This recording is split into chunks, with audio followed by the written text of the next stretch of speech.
अस्सलाम वालेकुम, आदाब सामाइन, कैसे हैं आप सब। उम्मीद है आप अच्छे से होंगे। आप अपना और अपनों का ख्याल रख रहे होंगे। आप सुन रहे हैं रेडियो डीपीएस। मैं हूं आरजे मनीज़ा और ये है आपका फेवरेट शो चाय शाय।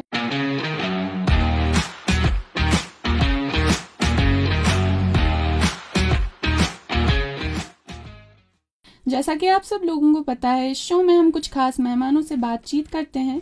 इसी तरह आज भी हमारे साथ दो खास मेहमान जुड़े हैं, नोमान बाबा और फुरकान बाबा। अस्सलाम वालेकुम नोमान, अस्सलाम वालेकुम फुरकान, कैसे हैं आप दोनों? जी हम ठीक हैं।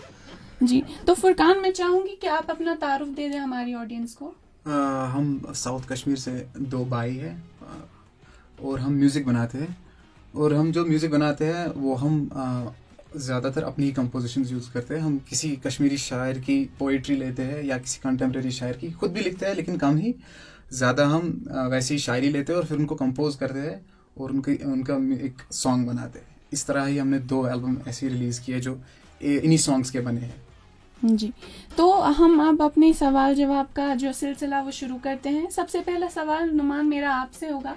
मैं आपसे पूछना चाहूँगी कि आपने म्यूज़िक को क्यों चूज़ किया? क्या ये आपका पैशन था या कोई और रीज़न जिसने आपको मोटिवेट किया कि आप म्यूज़िक चूज़ करें? Can you please tell us the story behind it?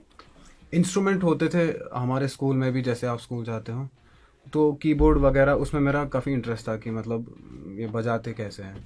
तो मैंने मतलब थोड़ा उसको बजाना ट्राई किया, मुझे अच्छा लगता था पहले बचपन में। तो उसी को लेके मेरा इंटरेस्ट मतलब धीरे धीरे बढ़ा। फिर मैं आगे जाके काफ़ी और म्यूजिशियन से मिला और उनमें से कुछ आपके यहाँ के स्टूडेंट्स भी है डीपीएस के, जो कि बहुत अच्छे म्यूजिशियंस थे जिनके साथ हमने जैम किया। तो वो ऑलरेडी म्यूज़िक बना रहे थे, तो फिर हमने उनके साथ थोड़ा कोलैबोरेट किया उनके सॉन्ग्स पे। तो वहाँ से जाके फिर हमने अपने सॉन्ग्स रिकॉर्ड करना स्टार्ट किया। और जो साउथ कश्मीर में बाकी सिंगर्स है या इंस्ट्रूमेंटल जो बजाते हैं उनके साथ भी कोलैबोरेट करते हैं हम फ्रॉम टाइम टू टाइम। तो अगला सवाल फुरकान मेरा आपसे रहेगा। मैं आपसे पूछना चाहूँगी कि जैसे हम सबको पता है, ये सिर्फ आपके भाई नहीं है, आप दोनों एक दूसरे के सपोर्ट सिस्टम है। आप दोनों जहाँ भी जाते हैं एक साथ परफॉर्म करते हैं। तो आप हमें बताइए कि आप दोनों के बीच की जुगलबंदी कैसी है? आप दोनों एक दूसरे को कैसे सपोर्ट करते हैं? ये एक यिन यांग आप मान लीजिए इसको, क्योंकि हमारे जो आइडियाज़ है वो बहुत बार क्लैश हो जाते हैं। तो जो टेंशन है वो बहुत बिल्डअप हो जाता है, लेकिन समहाउ किसी तरीके से जो ये एलिमेंट्स ब्रिंग करता है और जो मैं एलिमेंट्स ब्रिंग करता हूँ वो काम करते हैं इकट्ठे। डिसएग्रीमेंट्स बहुत होते हैं लेकिन वो एग्रीमेंट का पॉइंट हमें ढूंढना पड़ता है। कॉम्प्रोमाइजेस बहुत होते हैं लेकिन जब हम परफॉर्म करते हैं इकट्ठे तो मज़ा बहुत आता है। जी नोमान, अब मैं अगला सवाल आपसे पूछना चाहूँगी कि जैसे आपको पता है हमारी सोसाइटी में आज भी म्यूज़िक के लिए एक्सेप्टेंस जो है वो बहुत कम है। तो आप लोगों को कितना क्रिटिसिज्म मिलता है? आपको कैसे कमेंट्स पढ़ने पड़ते हैं और आपको क्या लगता है इस क्रिटिसिज्म को कम करने के लिए हम क्या कर सकते हैं? वो क्रिटिसिज्म को कम कैसे कर सकते हैं, मतलब ये फेस करना पड़ता है। मेरे मतलब आप ऐसे छोड़ो, ऐसे भी कभी कोई बोल देगा। फैमिली में लोग होते हैं या फ्रेंड्स में पहले पहले जो सपोर्ट भी करते थे, लेकिन धीरे धीरे ये मुश्किल काम है, इसमें फॉर इंस्टेंस रेस्पॉन्स कम आया तो फिर फ्रेंड्स ही मजाक उड़ाते हैं सबसे पहले। वो अब छोड़ो, आगो हु के म्यूजिक शो नीच वैसे भी मजाक उड़ाते हैं। रिसेंटली मैं घर पे ही था तो एक फैमिली मेम्बर ने मतलब इस पे क्या कमेंट की, तुम लोग ये क्या कर रहे हो, मतलब म्यूजिक नीच चीज़ है, इससे अच्छा कुछ पढ़ाई वढ़ाई करते हैं। तो ये सब सुनना पड़ता है। लेकिन और उसके बाद भी इस चीज़ में मतलब सक्सेस लेना इतना मुश्किल है। उस चीज़ पे भी लोग क्रिटिसाइज, पहले तो आप स्टार्ट करोगे फिर मतलब ये मुश्किल, आगे जाना बहुत मुश्किल है इसमें। फिर उस चीज़ को भी वैसे देखना खुद को मतलब फेल होते हुए बार बार, तो वो इसमें थोड़ा मुश्किल है। कभी कभी बंदे को खुद को आइसोलेट करना पड़ता है मतलब इस सब चीज़ से ब्रेक लेने के लिए, नहीं तो क्रिटिसिज्म हैंडल करना पड़ता है इसमें। ये क्वेश्चन मैं आपसे भी करना चाहूंगी कि आपका इस क्वेश्चन पे क्या व्यू है, आप क्या कहना चाहते हैं इसके बारे में?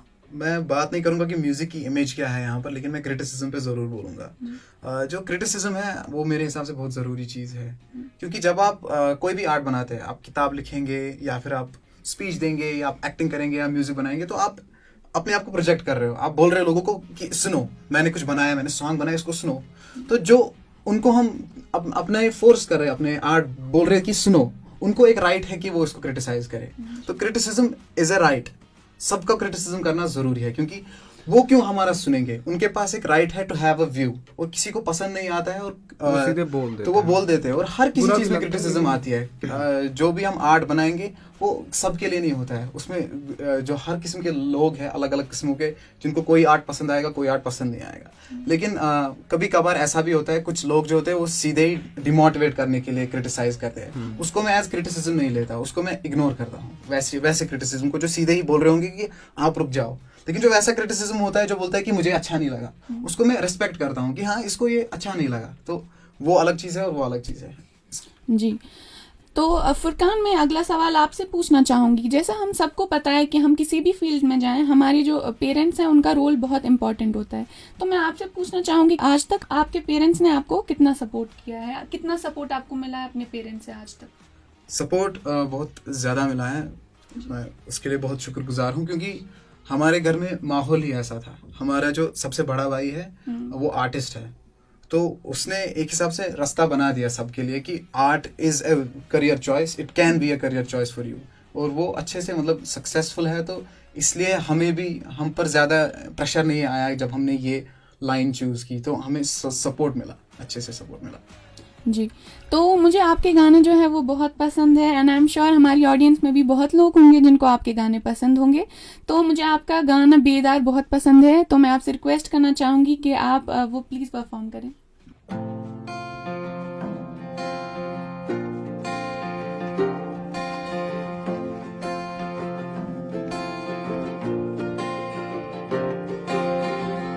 Kanal sütвыч banididar Çukay vedar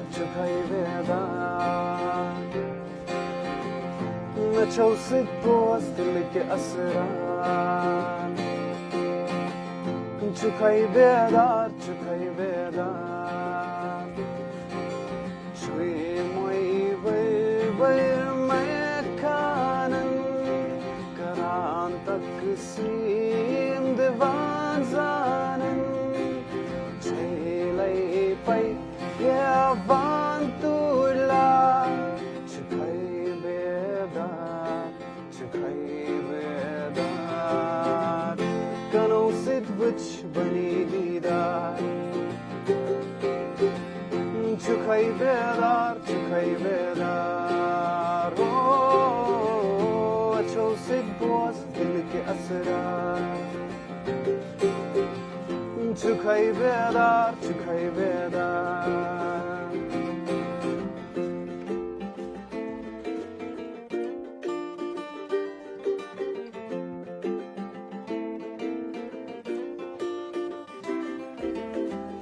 Çizime çıkan aşkına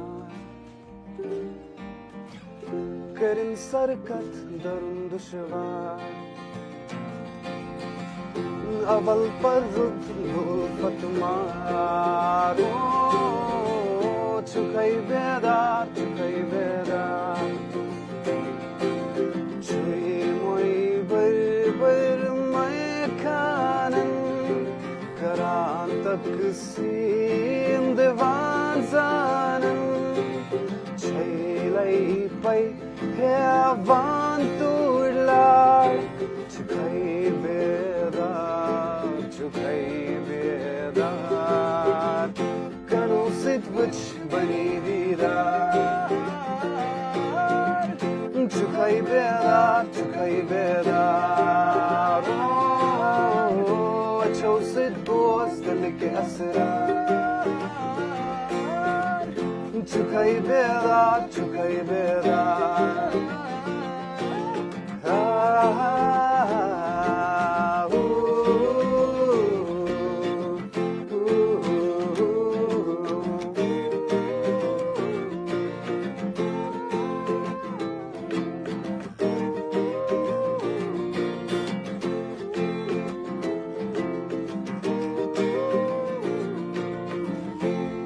वाह, आज तक सिर्फ मैंने आपके गाने स्पॉटिफाई पर सुने थे, आज पहली बार आपको लाइव परफॉर्म करते देख बहुत खुशी हुई। आप दोनों का बहुत शुक्रिया कि आपने मेरे लिए परफॉर्म किया, एंड आई एम श्योर हमारी ऑडियंस को भी पसंद आया होगा।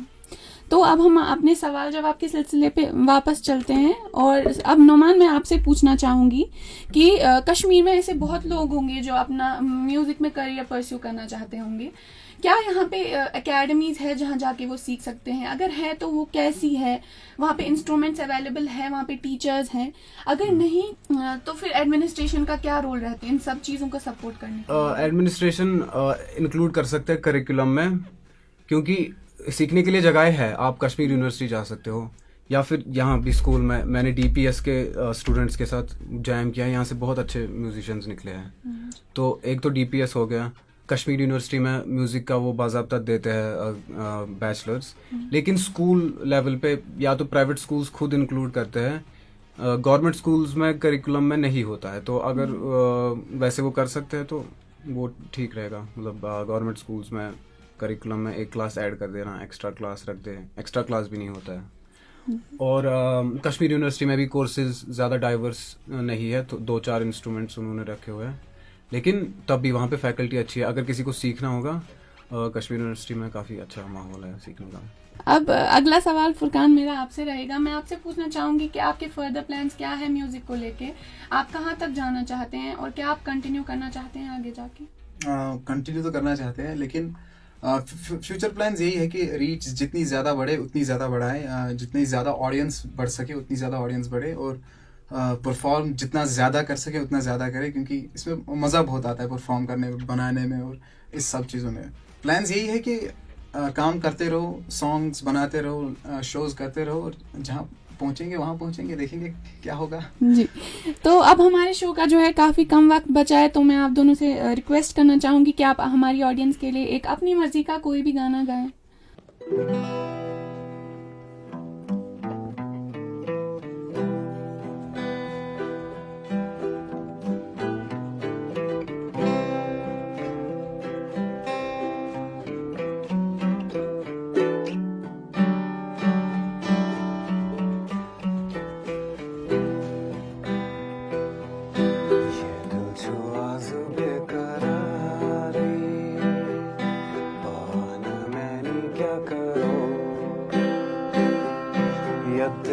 करे कुस्मदारी पान मैंने क्या करूं,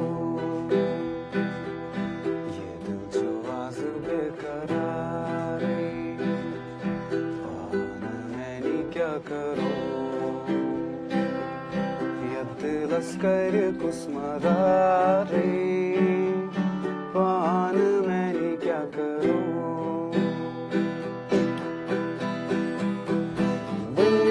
Tasil ras tin khangal to banne yelika ras kya karu,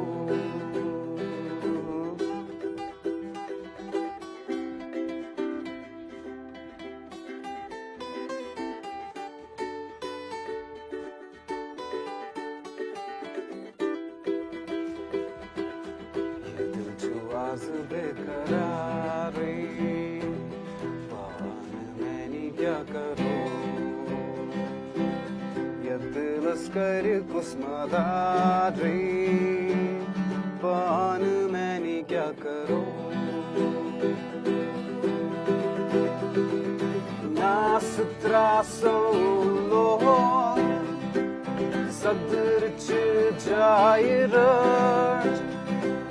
बात गाटू लंग मजा रही, क्या करो क्या करो क्या करो क्या करो। आशिकी को अता बको esses suititas asi elira bar makare क्या करूं। वाह, आप दोनों ने बहुत खूबसूरत गाया। आई एम श्योर ऑडियंस ने बहुत एंजॉय किया होगा आज का शो। मैं आप दोनों से बस आखिरी सवाल पूछना चाहूंगी, क्या आप दोनों कोई मैसेज आज के यूथ के लिए पहुंचाना चाहते तो आप वो बोल सकते हैं। हम स्ट्रगलिंग आर्टिस्ट हैं, मतलब स्ट्रगलिंग इज एन अंडरस्टेटमेंट। हमें मतलब खुद भी सोचनी है अपनी प्रायोरिटीज, लेकिन लाइफ में क्या रहेंगी, लेकिन at the end of the day जो आपका पैशन हो आपको उसको परस्यू करना चाहिए। मतलब आई एम होपफुल, मतलब I do this, I am hopeful, मतलब आई हैव अ विजन। तो वही है कि मतलब पैशन होना चाहिए, और at the end of the day जब आप कोई चीज़ बहुत टाइम के लिए करते हैं आप उसमें प्रोफिशेंट हो जाते हैं, और जब आप उसमें प्रोफिशेंट हो जाते हैं तो अच्छी चीज़ें तो होनी ही हैं। तो वही मैसेज रहेगी कि स्किल बनाओ, किसी भी काम में इतनी अच्छी स्किल बनाओ कि इट मेक्स एन इम्पैक्ट, कि उससे असर पड़े पूरी सोसाइटी पे। आप दोनों का बहुत शुक्रिया कि आज आप हमारी स्टूडियो में आए और हमारे साथ बातचीत की। हमें बहुत खुशी हुई आप दोनों आज इधर आए। मैं ऑडियंस का भी शुक्रिया करना चाहती हूँ कि आप हमारे साथ आखिर तक जुड़े रहे। तो सामाइन, आज के शो का वक्त जो है वो ख़त्म हो चला है। आप आज मुझे दीजिए इजाज़त, मैं आपसे मिलती हूँ अगले हफ्ते आज ही के दिन। तब तक के लिए अल्लाह हाफिज़।